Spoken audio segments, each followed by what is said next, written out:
Hello friends, I am Putul. Welcome back to my channel Putsnuts. Today I'll be sharing with you how to make saun. The process of making a saun is known as saun marna. These are small mortars which are pasted on the door frames of all the doors of the house.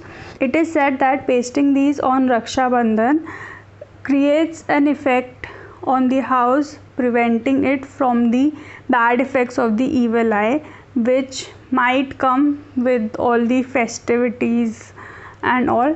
So these should be strong enough to last the festive season, that is after around Diwali and so let's see how I made these, or actually these have been made by my bhabhi, so let's see how she made these.